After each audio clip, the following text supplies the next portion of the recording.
펭귄 섬 이상희. 인구 3,000명도 안 되는 낙도에 명물이 생긴 건 순전히 방송국 덕이었다. 어느 예능 프로그램에서 공섬에는 무엇이 있다 라는 퀴즈가 나왔는데 펭귄이라는 정답이 공개되자 연예인들은 깜짝 놀라는 표정을 지어 보였다. 카메라는 곧 우리 동네 어판장에 세워진 펭귄 동상을 비췄고 스튜디오에는 환호성이 터졌다. 초등학교 3학년이었던 나는 연예인들이 왜 그걸 신기해하는지 그게 더 신기했다. 방송이 나간 후 관광객들이 몰려들기 시작했다. 여름 한철 반짝 왔다 떠나던 관광객이 한겨울을 제외한 모든 계절에 섬을 찾았다. 아빠는 더 많은 그물을 바다에 던졌고 엄마는 회를 비싸게 팔았다. 어판장 근처에 있는 슈퍼와 횟집은 밖에까지 사람들이 모여 장사진을 이루었다. 이쑤시개를 꼬나물고 공섬을 휘둘러 보던 군청 직원은 하루가 멀다 하고 회리오를 타고 섬에 들어왔다. 질이 다 벗겨져 온통 회색이었던 펭귄 동상이 어느새 검은색 슈트를 덧입고 파란색 넥타이를 맨 멋진 모습으로 변했다. 그 옆에는 내 키만한 펭귄 저금통이 생겼는데 거기에 이런 글이 쓰여 있었다. 기후온난화로 삶의 터전을 잃어가고 있는 제 친구를 도와주세요. 이 돈은 남극에 있는 펭귄을 위해 사용됩니다. 군청 직원은 일주일에 한 번 펭귄 등을 따고 돈통을 꺼냈다. 누가 훔쳐갈까봐 꼭 두세 명이 함께 오곤 했는데 저 많은 돈을 어디에 가서 새는지 나는 그게 궁금했다. 정말 남극에 보내는지 그런 의문은 애초에 들지 않았다. 펭귄은 날지 못했지만 펭귄의 날개짓은 많은 것을 바꿔놓았다. 외지인이 귀촌해 식당과 카페를 차렸고 관광 상품을 파는 가게에는 조개 껍질로 만든 액세서리와 펭귄이 그린 컵, 조약돌을 팔았다. 조약돌 중에는 진짜 돌이 아닌 동그랗게 마모된 소주병 조각도 섞여 있었는데 사람들은 그걸 보고 에메랄드 빛이 난다고 말했다. 섬 사람들은 점점 세련된 방식으로 돈을 쓰기 시작했다. 인터넷으로 물건을 구매했고 다방이 아닌 카페에서 커피를 시켜 먹었으며 새로 생긴 갈빗집에서 외식을 했다. 농협 마트가 들어서면서 편의점도 2개나 생겼다.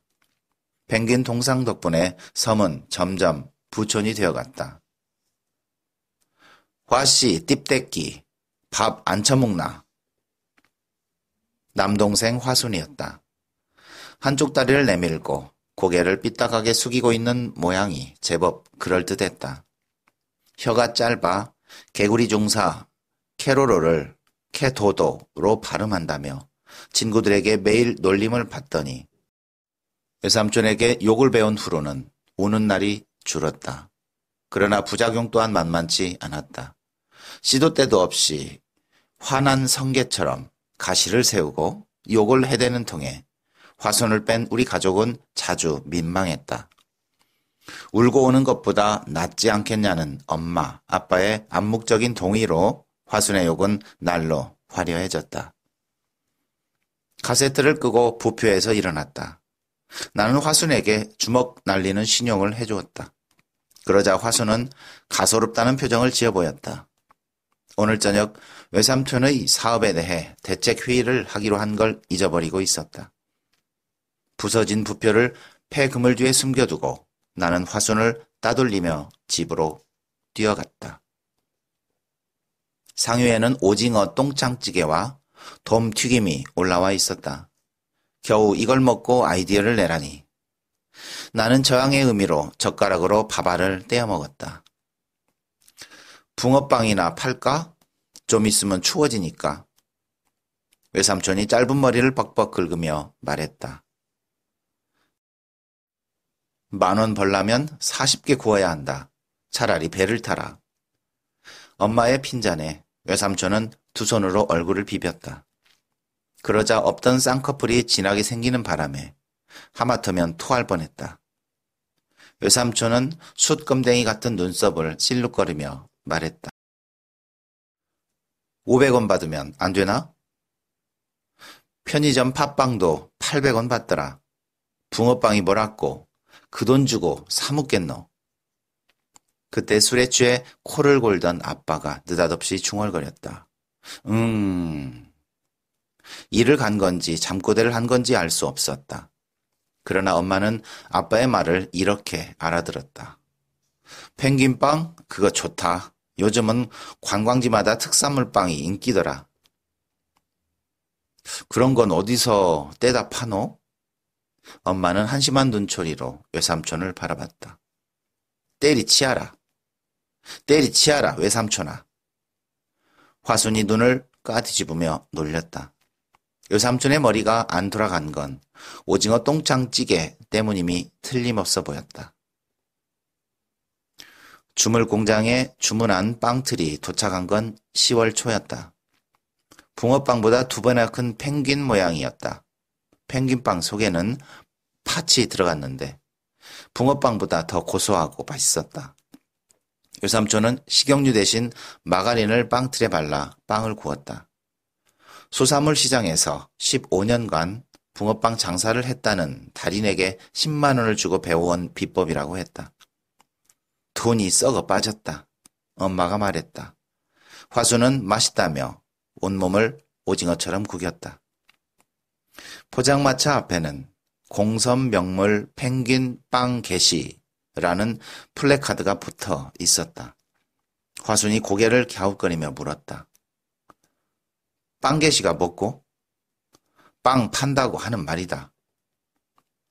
화씨 놀래라. 펭귄빵이 아니라 빵 게시를 파는 줄 알았다. 외삼촌이 눈썹을 치켜 세우며 웃었다. 글자를 틀리기도 어려운데 단순한 띄어쓰기를 틀리다니. 5학년인 나도 아는 걸 30이 다 돼가는 외삼촌은 왜 모를까.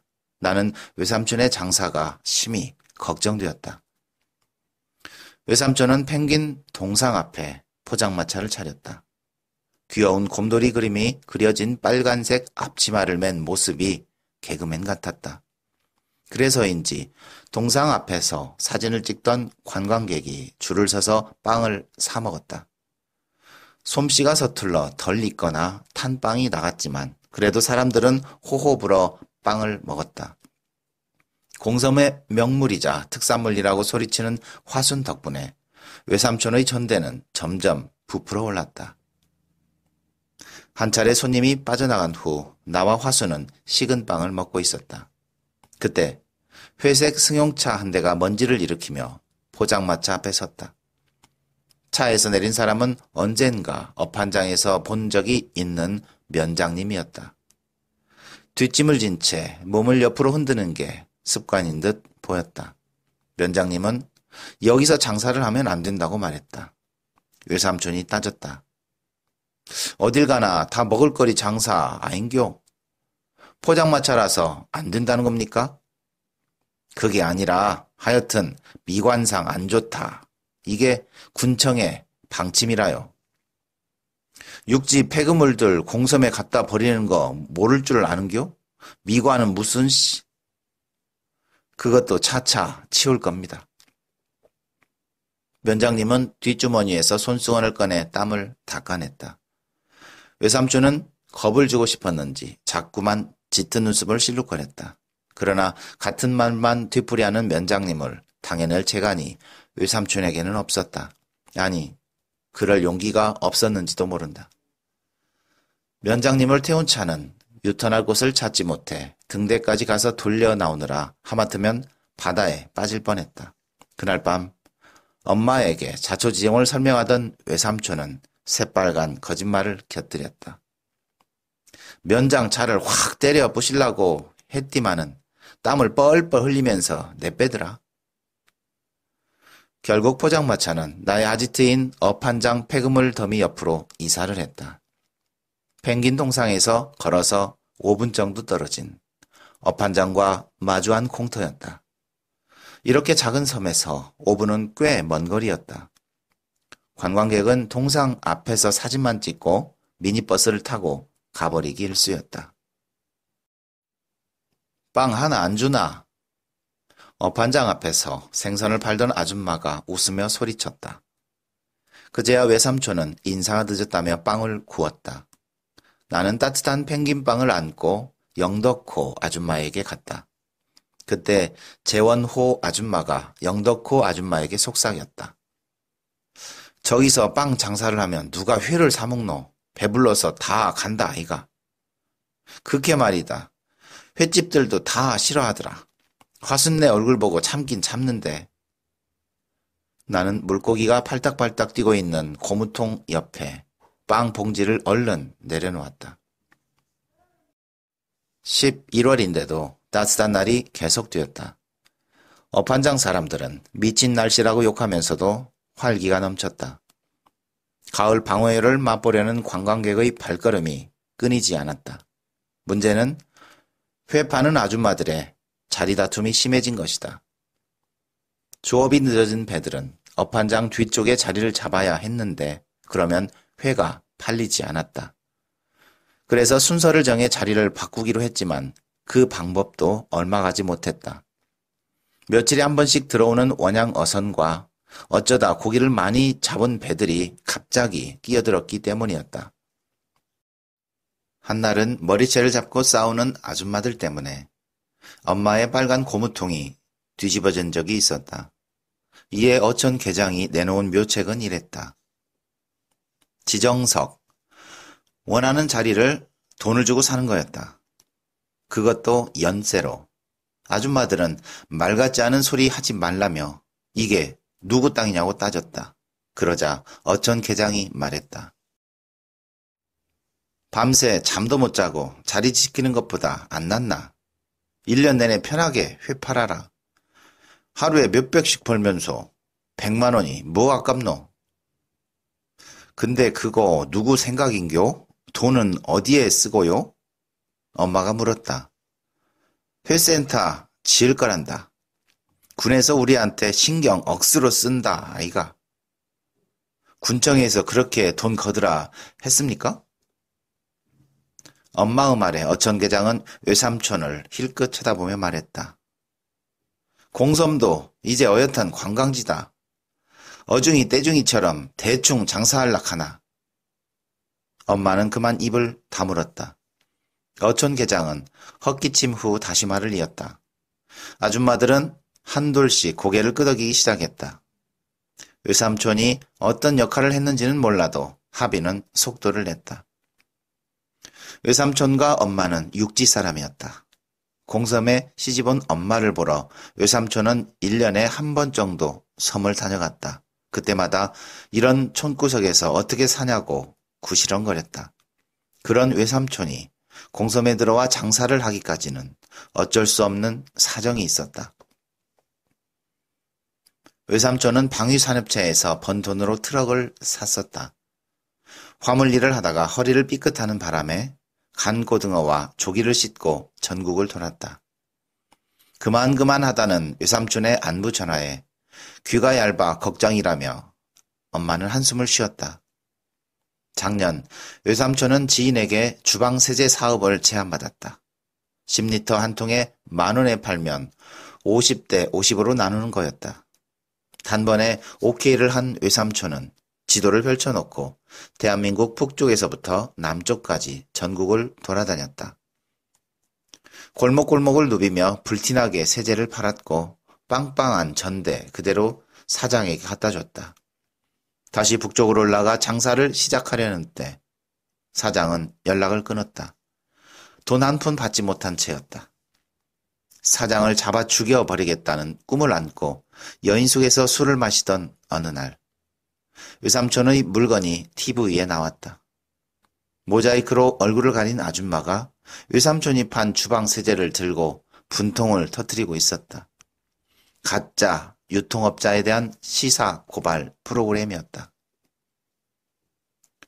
그 안에 물이 들어있었는지 몰랐다. 꿈에도 몰랐다. 엄마는 얼른 트럭을 폐차하라고 했다. 외삼촌은 빈털터리가 되어 도망치듯 공섬으로 왔다. 비가 오려는지 하늘이 온통 먹빛이었다. 나는 엄마가 싸준 도시락을 들고 외삼촌에게 갔다. 폐그물 더미 옆에 덩그러니 놓인 포장마차의 파란 비닐이 바람에 심하게 나부꼈다. 며칠간 태풍주의보로 인해 배가 들어오지 못해 손님이 없었다. 외삼촌의 짙은 눈썹이 더 가운데로 몰렸다. 띠떼끼들 절로 안 가나? 화소는 공중을 향해 주먹을 날렸다. 빵 냄새를 맡고 얼쩡거리는 건 갈매기뿐이었다. 외삼촌은 나무젓가락을 반으로 쪼개 감자 볶음을 집어먹었다. 젓가락질은 한없이 느렸다. 그때 노란색 관광버스가 펭귄 동상 쪽으로 천천히 들어오고 있었다. 폭풍주의보로 섬을 빠져나가지 못한 사람이 있었다는 걸 그제야 알았다. 비 때문인지 버스에서는 아무도 내리지 않았다. 비는 그칠 듯 말 듯 10여 분이 지나도록 흩날렸다. 유삼촌이 화손을 불렀다. 박스 갖고 온나? 빵 젓는다. 박스가 문제가 아닌 것 같은데? 뭐라카노? 유삼촌아, 인상만 쓰지 말고 대가리 좀 써라.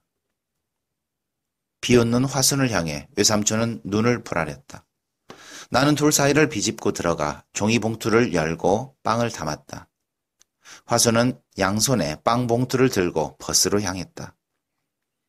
버스 기사는 창문을 열어 빵을 받고서 화순의 머리를 쓰다듬었다. 화순의 표정이 좋지 않았다. 내보고 귀엽단다. 띠떼끼들. 내를 알라러 보나. 외삼촌은 한숨을 푹 내쉬었다. 잠시 후 버스 기사가 유리창을 열고 손짓을 했다. 박스를 뒤집어 쓰고 뛰어간 화순에게 버스 기사가 손가락 2개를 들어 보였다. 화순은 뒤돌아서서 소리쳤다. 200개 추가요. 나는 어금니를 물고 조용히 말했다. 20개겠지. 그날 이후 외삼촌은 업한장으로 들어온 관광버스 기사들에게 빵 봉지를 내밀었다. 그 후 버스는 외삼촌의 포장마차 앞으로 왔다. 기사는 마이크를 들고 마가린보다 더 느끼한 목소리로 말했다. 공섬의 명물 펭귄빵, 펭귄빵 한번 드셔보시길 추천합니다. 미니버스 한 대당 적게는 20개, 많게는 50개씩 팔았다.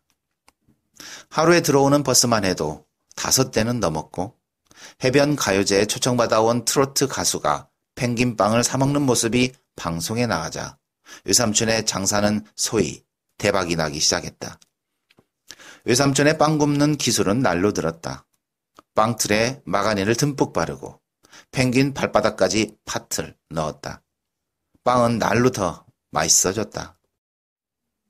화소는 매일 동네 애들을 끌고 포장마차로 왔다.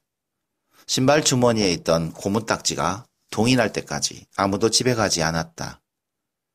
딱지를 치다 배가 고프면 유삼촌에게 가서 빵을 달라고 말했다. 어찌나 당당하게 요구하는지 외삼촌은 당황해서 빵을 구워줬다. 어떤 날은 파는 것보다 애들에게 주는 빵이 더 많았는데 빵을 나눠주는 화순의 모습은 마치 예수님 같았다. 마지막에 화순은 고개를 들어 하늘을 바라봤다. 눈빛이 이글거렸다. 네 남자들의 의리를 아나? 모른다. 저 거지들 데리고 얼른 꺼지라. 펭귄빵은 화순에게 갑옷이 되어주었다. 이제 아무도 화순에게 케토도라고 놀리지 않았다. 밀가루가 들어오는 날이었다. 나와 화순은 외삼촌이 사준 아이스크림을 먹으며 배를 기다렸다. 페리오가 하얀 파도를 밀어내며 선착장에 들어왔다. 배문이 열리자 우체국 택배차와 미니버스, 하얀 트럭이 내려왔다. 하얀 트럭 안에는 온갖 장비가 실려 있었다. 나는 트럭이 업한장 쪽으로 달려가는 걸 멍하니 지켜봤다.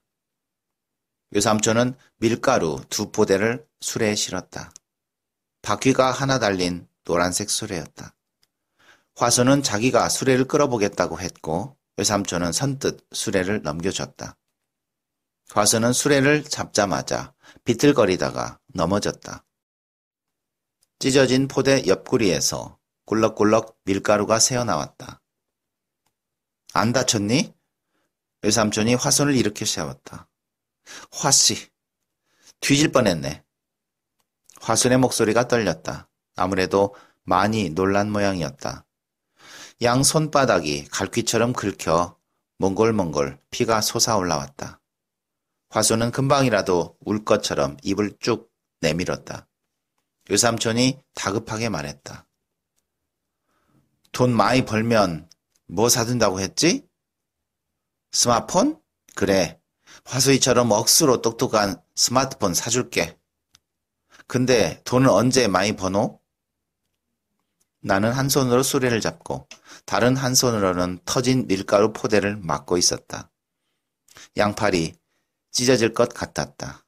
둘이 저러고 있는 꼴을 보자 신경질이 났다. 빨리 가야 돈 벌지! 내 말에 외삼촌이 눈썹을 일렁거리며 말했다. 니는 가끔 너가 엄마 닮아가 소름 끼친다. 맞다, 떱떱기야.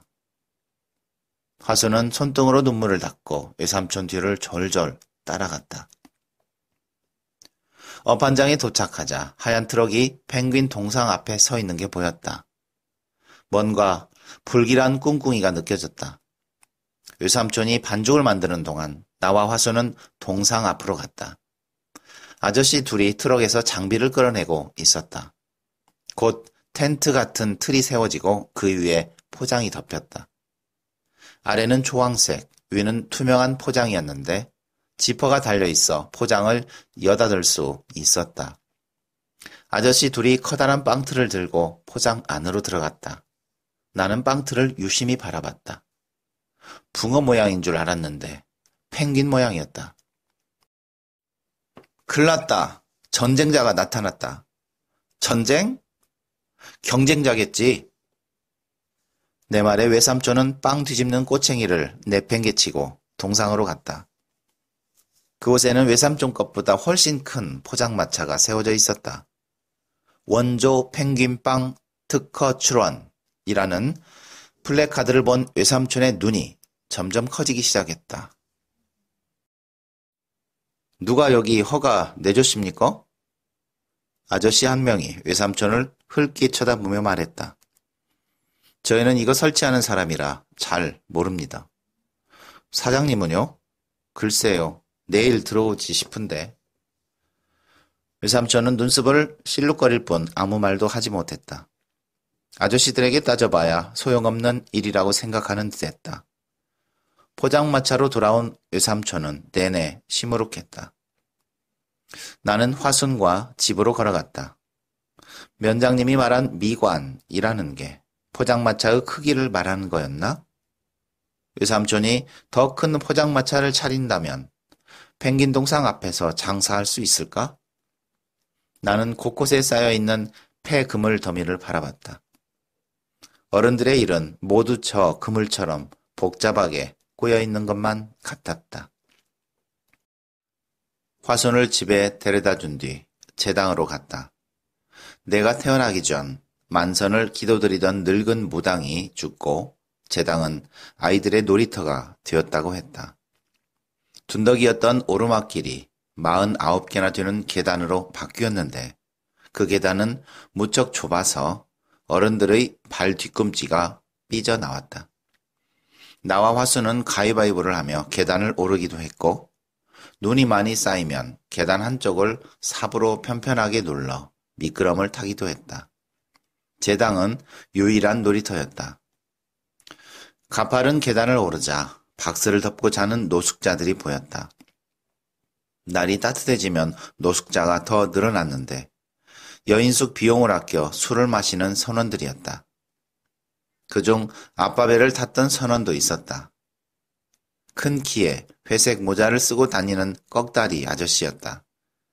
우리 집에 왔을 때 어찌나 밥을 허겁지겁 먹던지 내 입맛이 뚝 떨어질 정도였다.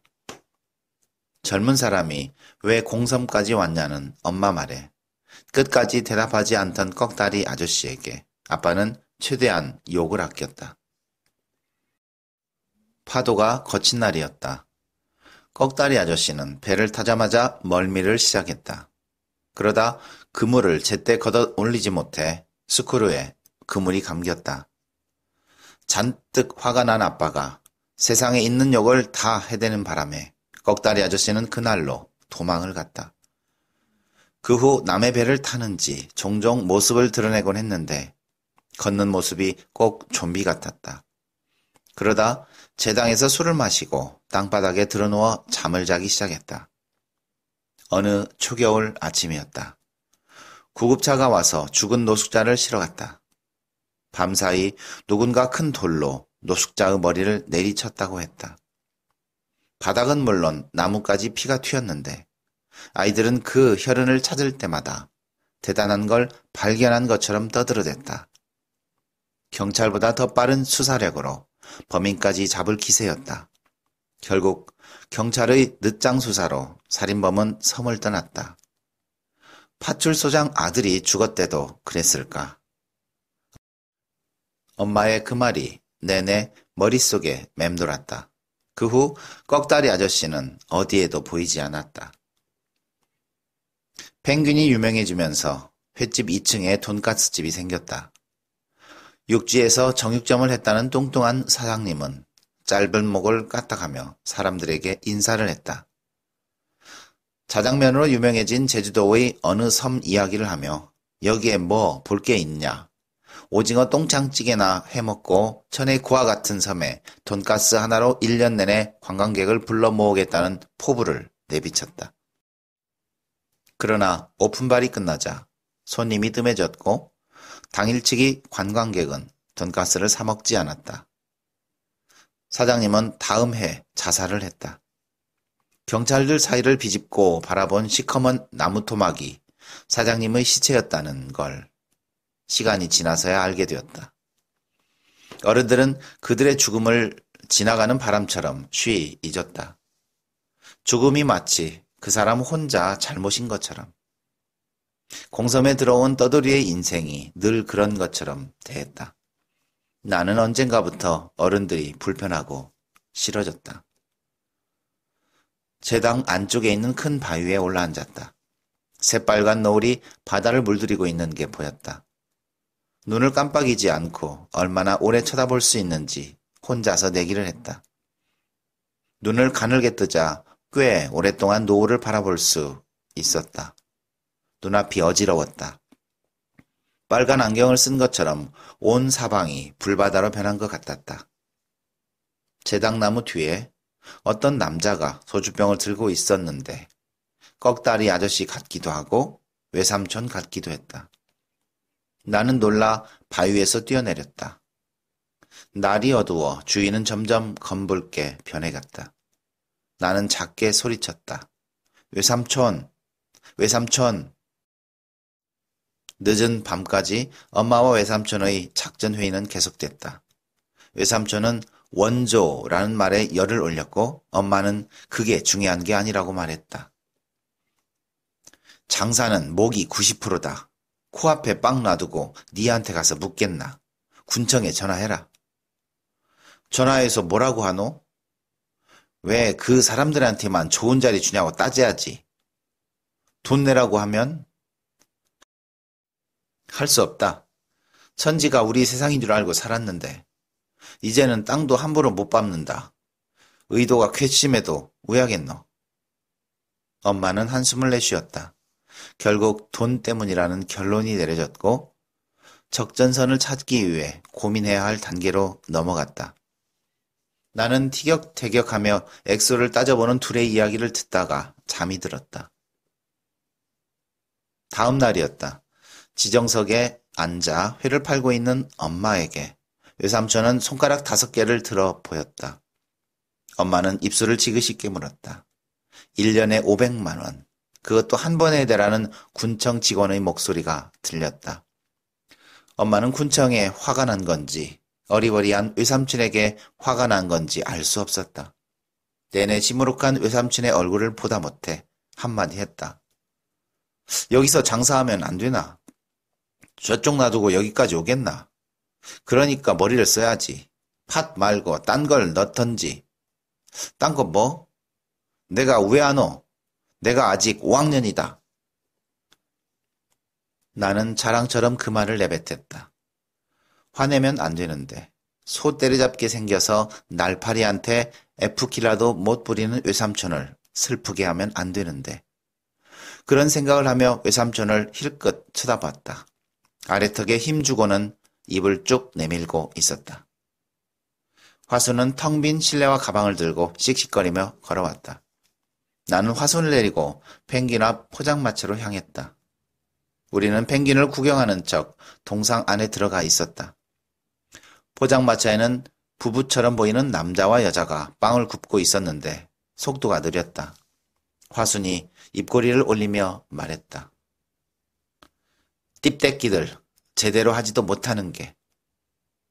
외삼촌은 처음부터 잘했나? 네 누구 편이고?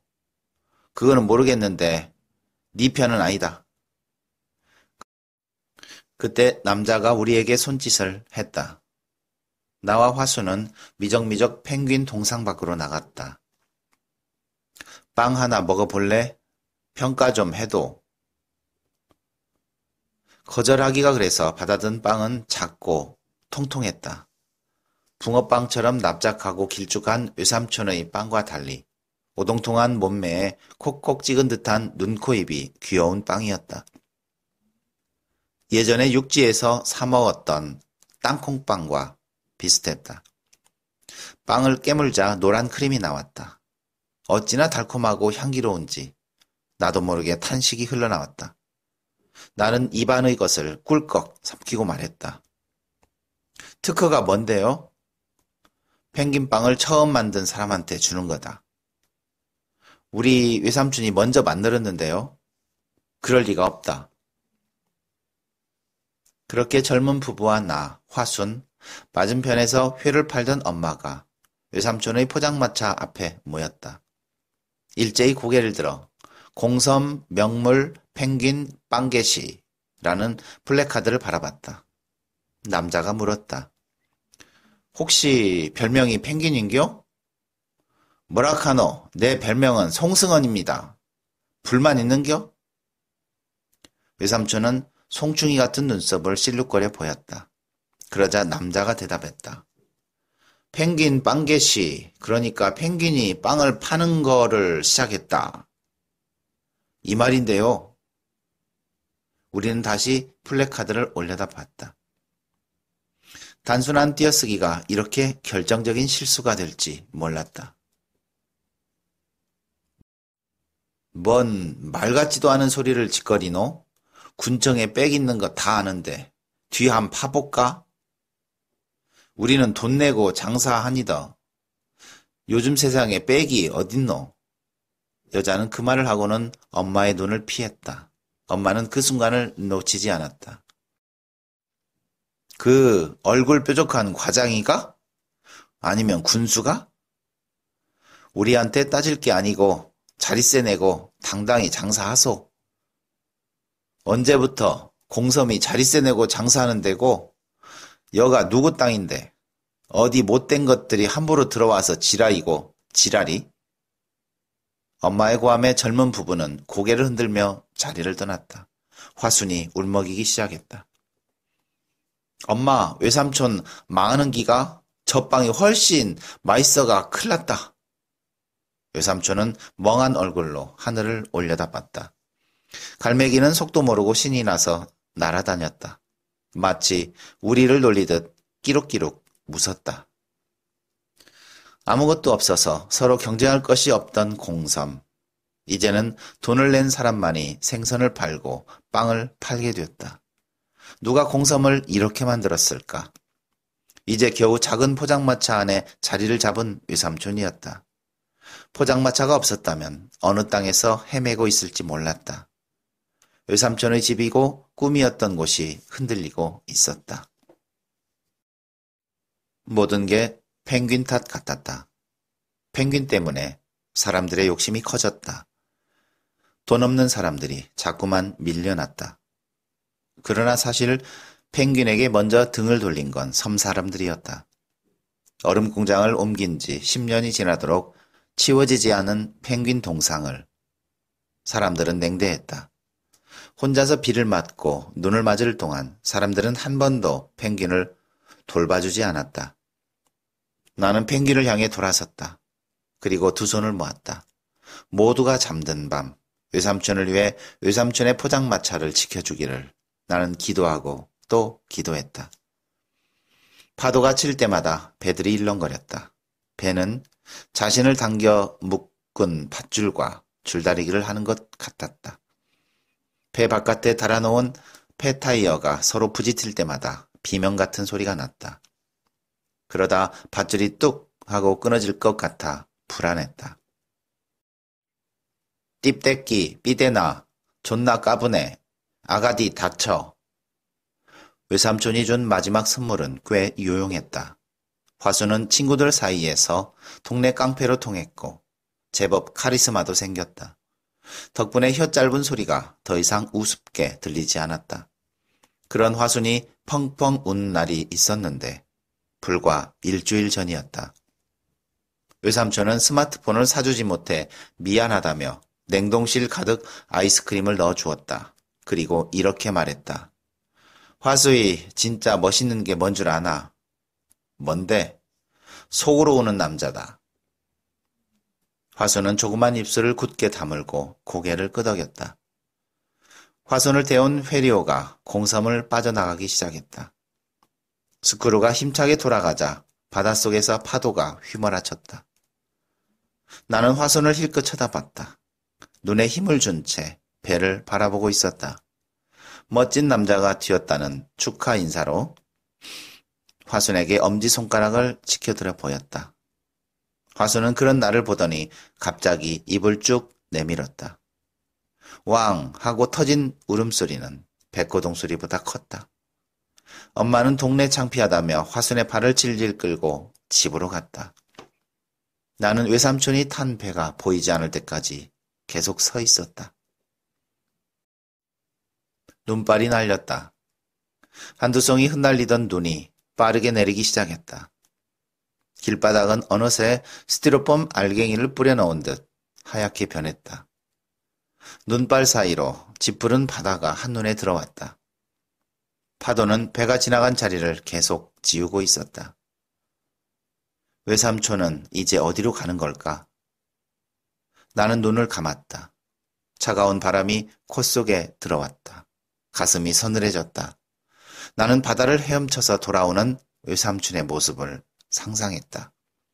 나갈 때보다 들어올 때 파도가 더 세다는 공섬. 외삼촌은 거친 파도를 거슬러 이곳으로 다시 오고 있다. 20cm 직진하면 파도가 1m 밀어낸다. 그래도 끝까지 헤엄친다. 외삼촌은 울지 않는다. 나는 바다를 향해 엄지손가락을 치켜세워 보였다. 주위를 둘러보자. 아직도 치워지지 않은 폐 그물 더미 위에 하얗게 눈이 내려 쌓였다.